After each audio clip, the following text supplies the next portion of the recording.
welcome to the Mangtas Nation podcast. Today we will be talking about how leaders face challenges in the remote setup and what efforts they exert to support their teams. But before anything else, let us introduce our star of the day. Together with us today is a senior executive with 20 years of experience in leading teams and businesses within the finance and information technology industries. And over the last 10 years, he has held senior leadership positions across Asia and has helped drive strong results courtesy of a hands-on and collaborative management style. Now, he is known to be an action-oriented leader that motivates and develops his colleagues. And today, he plays a key role in providing compliance, security, and safety solutions to some of the world's largest companies. Now, everyone here with us is the Chief Financial and Operating Officer of RightCrowd, Mr. James Stewart. Hi, James. Hi, Jackie. How are you Hello. today? Hello, everyone. Very well. Thank you very much. Thanks for having me. Thank you for being here, James. Well, we'll just jump right in. James, we would like, I'm sure everybody else also would like to know about your story. So what is the story behind James Stewart? Well, Jackie, where do I start? If I start right at the beginning, there won't be much time left. I'll start maybe from a professional perspective. I came out of university with a finance and economics background, and I would have finished university towards the end of the 1990s, and that was a great opportunity for finance. Banks were becoming very international, so there were a lot of opportunities in that space. And I began my career with some of the larger global investment banks and moved around the world. I spent quite some time in the UK, in Dublin, back in Sydney, where I come from. And then I went to Amsterdam with a large Dutch bank before spending quite a bit of time in Asia as well. So that was Hong Kong, Malaysia, and Singapore. And now I find myself back in Australia working for a smaller software institution. But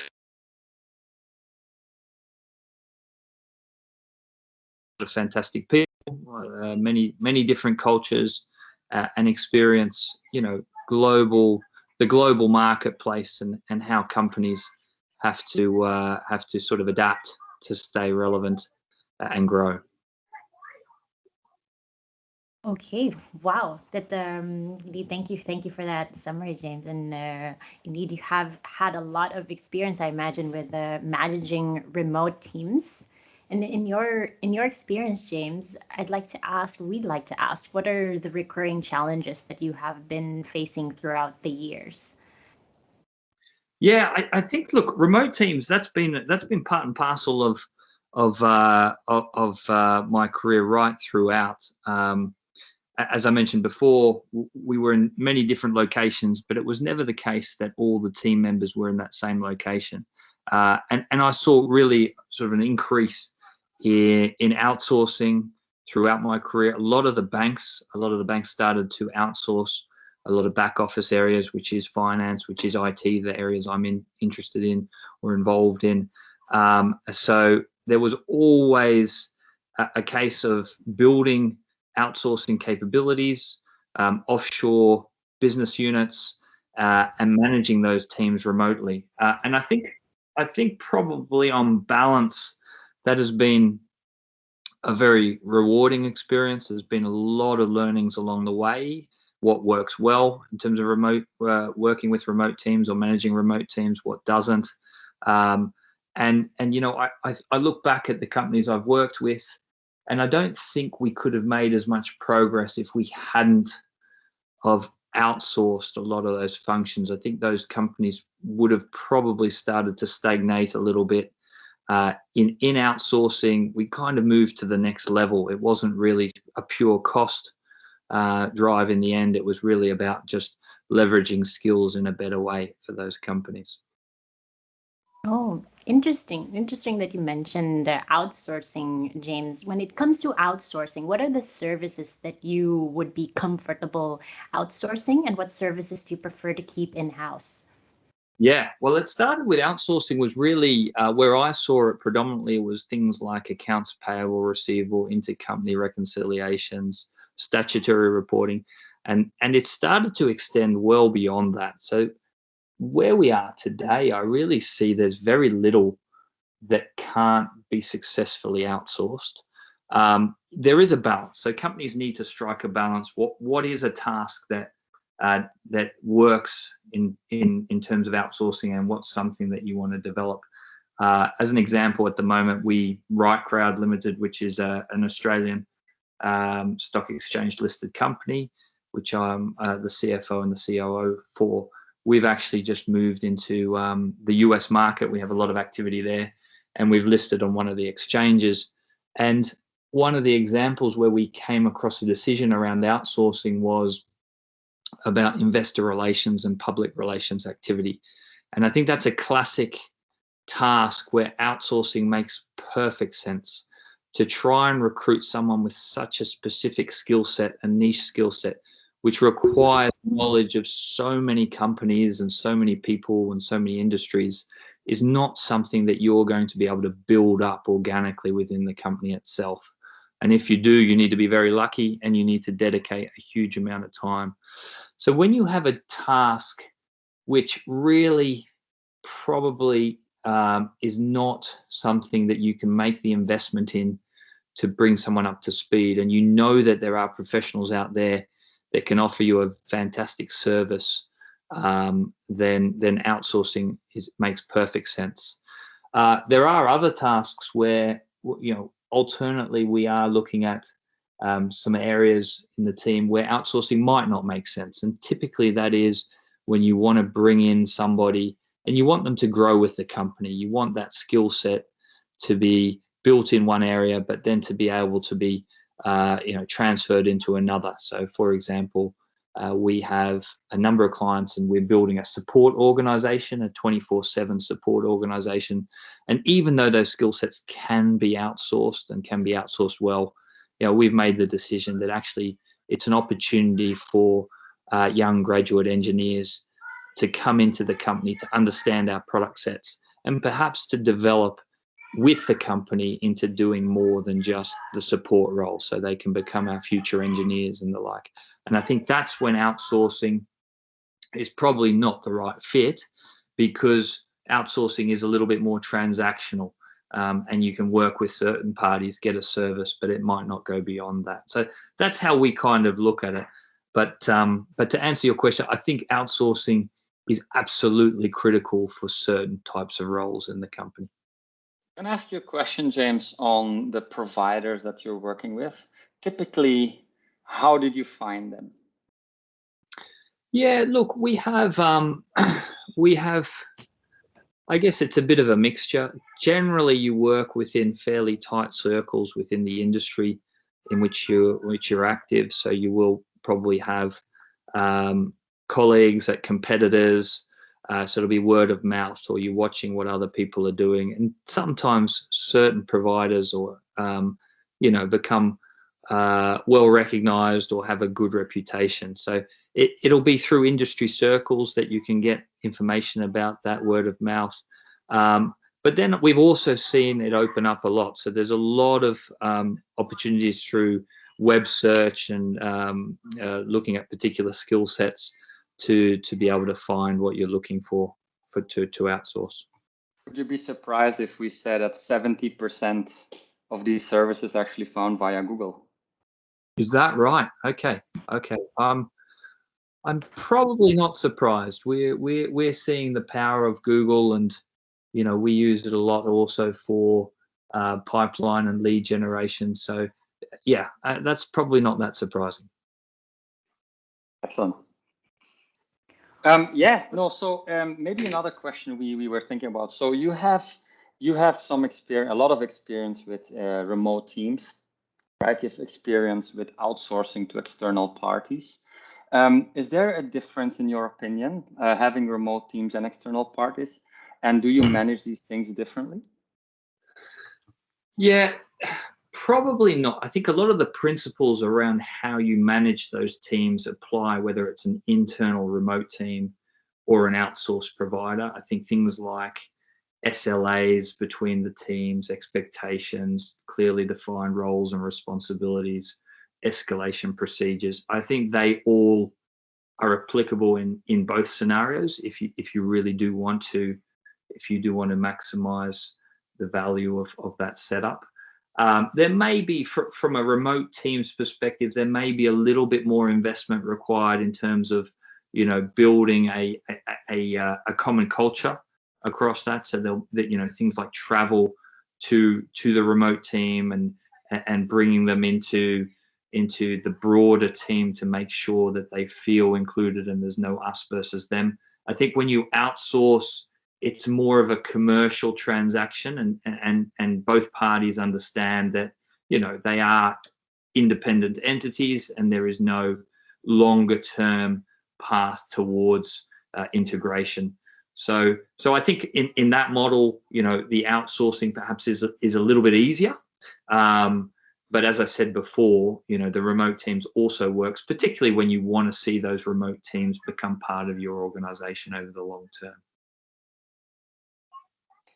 Well, speaking of remote teams, James, how do you maintain supervision of your remote teams? How do you make sure that everybody does their assigned tasks? We've had obviously a very interesting period, and it's put all our thinking on its head, really. Typically, the way I've liked to manage remote teams is to really bring them in to the fold, to make them feel included, to give them autonomy, but obviously also close direct management to make sure that those ideas and things are being validated across the organization. There've also been the opportunities to travel, to have some initiatives like a get together for the teams to learn to know each other. Those are all very important to managing a remote team, but as you guys know, with COVID-19, that has not been possible. I think you guys might be seeing some relaxation of travel rules, but for Australia at the moment, we're actually in lockdown. Hence, I'm taking the call from home, and there's no opportunity to travel. Our company has quite a large operation in Manila. We have an operation in Belgium. We have an operation in New Jersey. And we have operations in Seattle. So typically pre-COVID, I would have employed those strategies, spent a lot of time with the teams, managed them closely, and tried to get together as much as we could. And that's not been an option. It hasn't been for the last 18 months and probably won't for a further 12 months. So our company's been working through a lot of things on how we adapt to that scenario. Some of the items I mentioned in terms of managing them, that can be done remotely, and we do that. But without that sort of face-to-face contact, we've used a lot of the tools that everybody's using a lot more. So Microsoft Teams, Zoom, those form a big part of how we communicate. We like to keep the camera on when we can, just to sort of establish that face-to-face contact. We've started using other collaboration tools more heavily. So Yammer is a favorite of our company, and we use it very well. And just more regular employee check-ins. So we've had to really be conscious of how people are doing, mental health, employee welfare, just little things to really make sure that people aren't feeling isolated, because it's very easy to end up feeling isolated in this scenario. So we've finessed the way we manage our remote teams a little bit. We'd love to get back over and see them all again and have them come out here to head office in Australia, but it's just not going to be possible for a while yet. Also, beyond management per se, how about team building? Is there something to I mean, we know that James, from people on the street, we know that James likes team building sessions. How do you carry that over into a virtual environment? Yeah, we've had some interesting attempts at team building. I think we had our Manila office do a dress-up party over Teams, which was very interesting to say the least. I think it was Come As Your Favorite Marvel character, and everyone was zooming in and teamsing in with their videos on. So, you know, look, I think we try and keep it fun, but it's not a replacement for the real thing. So we're very conscious that even though it may not be on an international scale, but as soon as regulations permit in our various locations, we will be investing some money and time into the teams getting together, having an end of financial year celebration, just to rebuild those connections. Over the 18 months, we've probably hired around 30 odd people as well that have entered the organization without the ability to actually meet people. And I think that's where you start to see a little bit of a cultural impact from the COVID scenario, that maybe the ones pre-COVID had an appreciation for the company culture, but the people that have arrived in the virtual environment, they just haven't been able to pick that up. So we'll be doing a few more sessions like that, meet people in location where we can. Oh, interesting. Wouter, would you consider coming to work in costume? We can try that. I dressed up as Thanos, and I had to get my 13-year-old son explain exactly who Thanos was, but I found it in his cupboard just before jumping on the call. No one knew who I was, except for the fact that my name was written at the bottom of the teams. But yeah, I think that's a good idea. I think you probably should just go Thanos, and nobody knows who I am anyway. Isn't that I've heard of another similar story, James, that you went to another costume party, you dressed up as somebody, nobody knew who you were. That seems like a regularly occurring thing. I'm not sure if you saw that on my LinkedIn profile, but yeah, I'm not sure. I don't think that happened. Inverted cap or anything? No, nothing like that. There may have been one or two failed dress-up attempts in my prior career. That's true. Well, we might just pin those suggestions, James, and definitely apply that for Mangtas. But now, how with somebody in your, with all that you've achieved, James, and somebody in your position, how do you still how have you managed to become such a good and effective leader? Well, Jackie, that's very nice of you to say. I look, I try.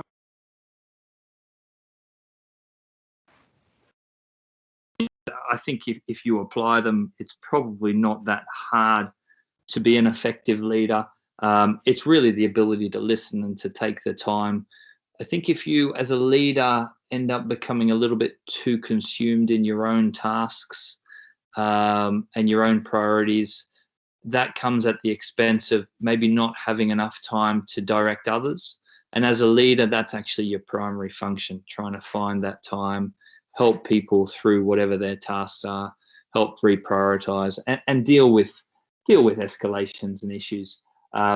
Quite often, it's amazing how common it is that leaders who typically have skill sets that are aligned with leadership, so great subject matter expertise, very clever, that they can just lose sight of managing the team.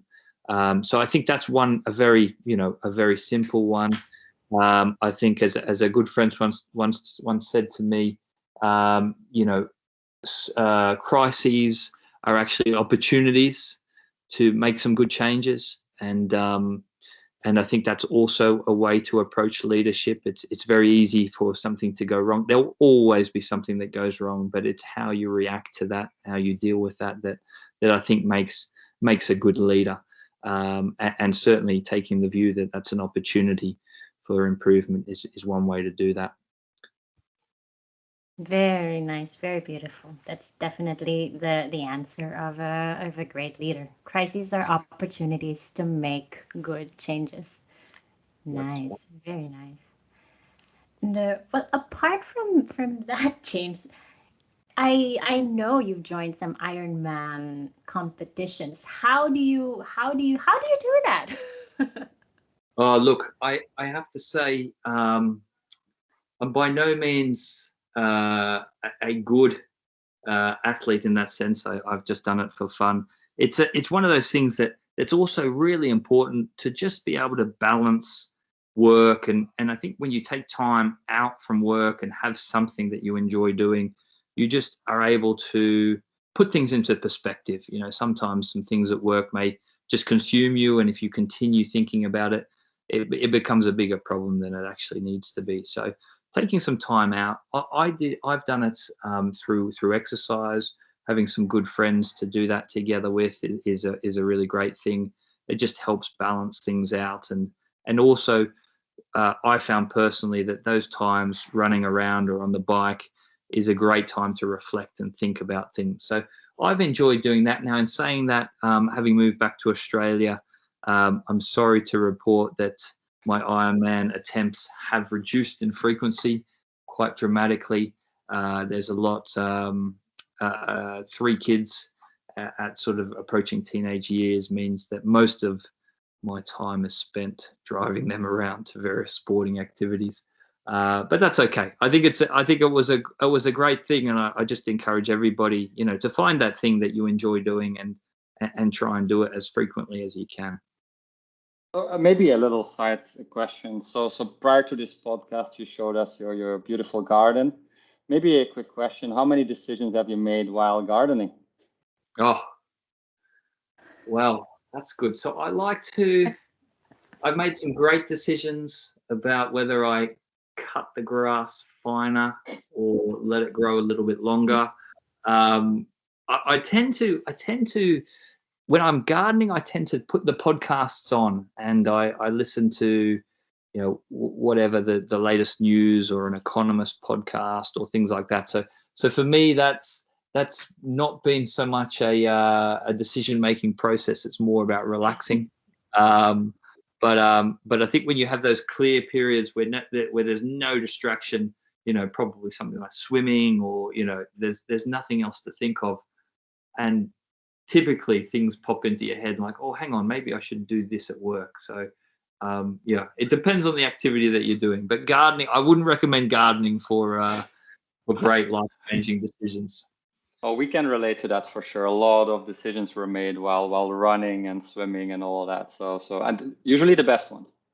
Yes. For sure. Yes. Very good. Take time. Take time. I've heard you mention that a couple of times already during our session today, James. And I'm sure a lot of people have the problem of taking time to do something. What would be your, what would be your advice? And this is probably like $1 million question. How can you make time to take time? Yeah, I love reading. You know, just about executives that have reached the top of their game, CEOs of companies, and generally in their profile, it's always quite common that they make a point of taking time. They really do. They say, okay, look, my position could make me the busiest person in the world because there's no shortage of issues to deal with, but they all seem to have a common approach, as I do, is that you just have to really, for the benefit of not only yourself but also the company you're working with, putting some time in the diary, keeping to that schedule is quite an important thing for everyone involved. So you just need to make a point of it, whether it's just simple things like putting it in your Wednesday at 3:00, or be at the play or whatever. Those are all just very, very important things to keep doing. Nice. Fantastic, indeed. And well, in the true essence of taking time, how can a platform like ours or the teams in the platform help with that? Like help businesses? Do you think that we can actually buy businesses some time by outsourcing through Monktas? Oh, look, absolutely. I mean, you're absolutely right. I mean, we have things that cross our path where we might not have somebody with that particular skill set in the company. And well, I can think of practical examples. Perhaps we have an annual report that we need to release to the stock exchange every year. We have a lot of great people that can contribute to the compilation of that report, the financial information, the commentary, etc. But then there's a whole new skill set around making that report something that is picked up and appealing to the investors. So it's how it looks, it's the type of information, the presentation of that information, the content, what works, what doesn't. And we look at our company and say, that's a skill set. We can have a go at that, and we have in previous years. But you can really see the difference between a company that has professionals, either they have them in-house or they've outsourced, and maybe what we've been able to produce in our spare time, right? A finance professional is not going to be somebody that can build a brand. So those are the types of things where I think, and companies are getting smarter, where they go, okay, well, hang on, I could probably invest a good portion of my time and come out with an end product that will never be anywhere near where it needs to be if a professional did that. And those are the tasks that outsourcing works perfectly for, because they're transactional. You bring a skill set in. If you work it out on an economics basis, it's actually cheaper, because a CFO or a COO working on the presentation of an annual report is not a cost-effective use of that person's time when they don't have that skill set. And that's the beauty of the whole outsourcing world, the way we've moved, that it's now so easy to find that skill set, to lock that skill set in, to price that skill set against other quotes out there, to work with third-party providers to connect. That I just see that growing, and I see all companies really benefiting from that, thinking now a little bit harder about what's worth their while in doing and what's worth their while in outsourcing. It's almost like an extension of specialization. We've known about specialization for a long time. If I use the finance analogy, there's no longer a single person that knows everything about taxation, about intercompany, about transfer pricing, about finance ERP systems. You have specialists in those areas. You build specialized teams.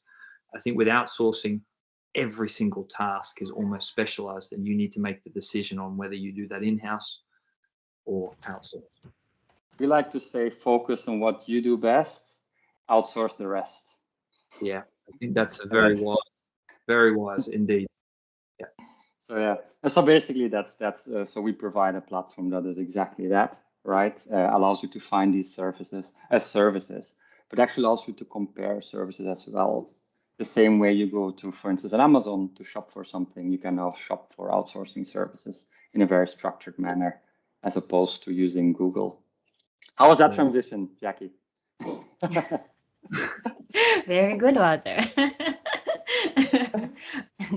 And outsourcing is an extension of specialization, and every single task is specialized. Nice. That's right. And well, to our listeners, James, who aspire to become great leaders, what would be your number one tip? Look, I think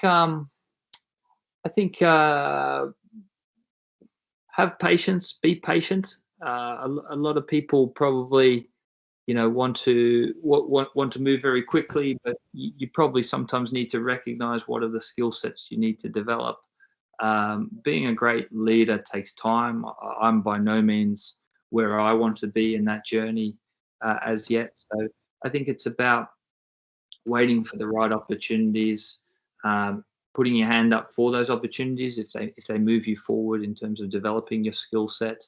I think bringing it back to perhaps our discussion on outsourcing, sometimes great leadership is recognizing what you're not able to do or be good at, and outsource that. And through that activity, you actually learn a great deal. I mean, I'll give an example. Perhaps I didn't really have a great knowledge of building an employee share scheme for the company, which was an important part of our growth, and we outsourced that.